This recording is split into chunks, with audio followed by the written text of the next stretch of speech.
I'm happy to greet you. Thank you very much. At our annual conference, which is called Summit of Minds here in Armenia.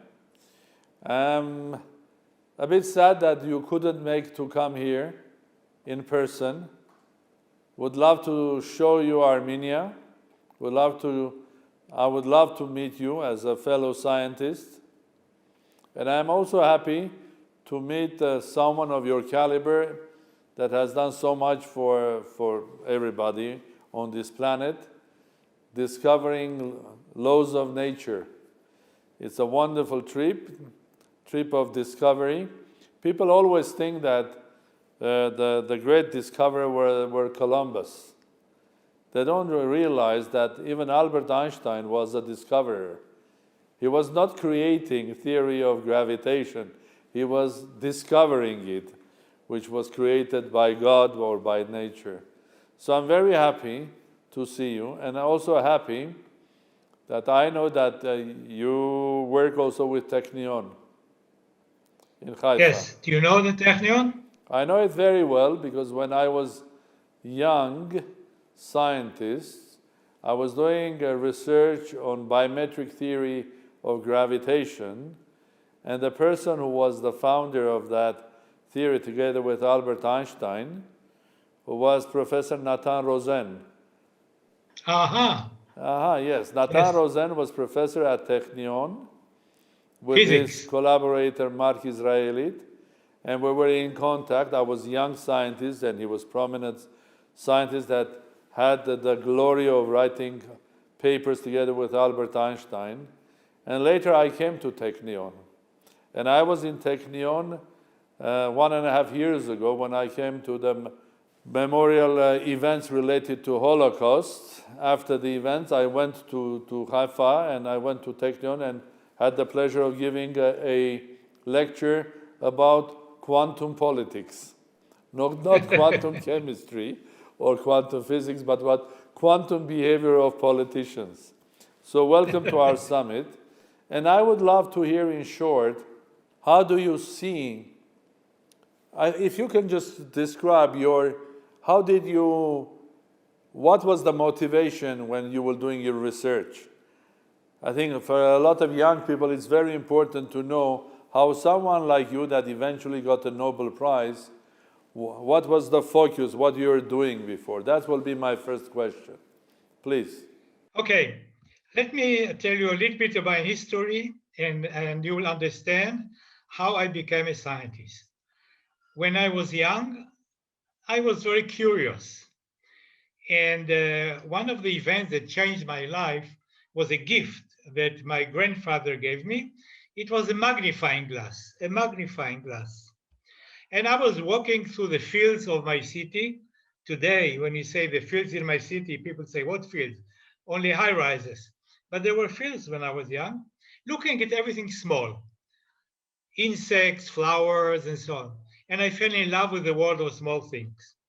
But my hero, when I was young, and I read many books, my hero was an engineer. It was in a book by Jules Verne, Mystery Island, and yes, the hero there I read that is too an engineer. when I was boy. Okay, so we know the book. And I wanted to be like him. That engineer could make anything. He was a real technical leader and created modern life in the days of Jules Verne, on an island with a group of 4 more people. I wanted to be like him. And so I went to the Technion after my military service to study mechanical engineering. And I graduated as a mechanical engineer. The year was 1966. There was a big recession in Israel, and I could not find a job. By that time, I was married already, so I had some financial responsibility. And I said, well, I'll do my master's degree, be a TA, teaching assistant, get some salary, and in 2 years after my master, I will find a job, which I did. I did find a wonderful job. But during these 2 years, I fell in love with science and decided to continue for my PhD. My field of expertise is transmission electron microscopy. Magnifying glass, transmission electron microscopy. Basically the same filled at the same curiosity to understand the world of small things. How small? Atoms, arrangements of atoms in crystals. And this way, I did a lot of studies by using my expertise of electron microscopy. And this was also the way to do my discovery of quasi-periodic materials that gave me many prizes, the Wolf Prize, which is an Israeli prize, International Israeli Prize, and eventually the Nobel Prize. So this was my path to science. I'm sure that you said thank you to your grandfather the day that you got the Nobel Prize. Absolutely. You know, small gestures like this, when somebody is young, can change somebody's life. It did change my life. What do you think? Yeah, your discovery, how does it change, or how will it change life of other people, normal people? Okay. Some discoveries change people's life. Other discoveries add knowledge and create new knowledge. Let me give an example. When the Nobel was given to the discovery of the structure of the ribosome, which is a big molecule in our body that produces proteins, this has a meaning in our everyday life. And the fact that now we have solutions, at least vaccinations, against coronavirus, it has something to do with it. We understand how it works. Okay. Other discoveries, for instance, people that received the Nobel Prize in Physics with me, they discovered that the world is not only expanding, it was known before, it is expanding in acceleration. Wow. But how does it affect our lives? Zero. You mean the universe? Not the world, the universe. Yes. Yes. The universe is expanding. Okay. So about my discovery changed our understanding of the basic assumptions in the science of crystallography. The science of crystallography assumed for 70 years, since the beginning of crystallography, that all crystals are periodic. I discovered crystals that are not periodic, and it changed the definition of a crystal. How does it affect? Well, many people followed my footsteps and discovered many more quasi-periodic materials, more than 100 different ones, and many of them have applications, and these applications are useful for our everyday life. So since some materials can be in the form of crystal and then non-crystal, would you say that it is the transition from one state to another or not? Well, quasi-periodic crystals are crystals. What does it mean? They diffract X-rays just like crystals. They give you diffraction of X-rays, of electrons, they diffract. And but the order of atoms in them is not periodic. It is ordered, very nice order, but it is not periodic, it is quasi-periodic. And you, as a basic mathematician in your background, can understand it, but I think that the people who may listen later on don't like me to go into details. So we have a group which is growing in numbers of new crystals which are quasi-periodic. So now if you are the grandfather of younger people, girls and boys, what sort of a magnifying glass would you give it to them? What sort of a suggestion will you make? If you are a grandfather now. Yes, So what sort of a magnifying glass will you give them? What sort of a suggestion? What should they look for to become Nobel Prize winners in 5 or 10 years' time? Okay, so what is my advice to my grandchildren? This is the question. Okay. Yes. I have 12. I have 12 grandchildren. Okay, my advice, not only advice, I support them. My advice is be educated. Be educated as high as you can. Be a PhD. Get a PhD. Right? Decide now that you're going to get a PhD. In what? Whatever you want.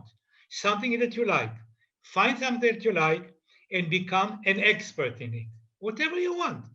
You want to be a mathematician? Great. You want to be a physicist? Great. You want to play saxophone? Wonderful. You want to play the piano? Great. But be the best. Be the best and continue to study all your life. I want you to have an independent profession in which you are very, very good. Possibly number one. This is my message. I have now one grandchild who graduated from university.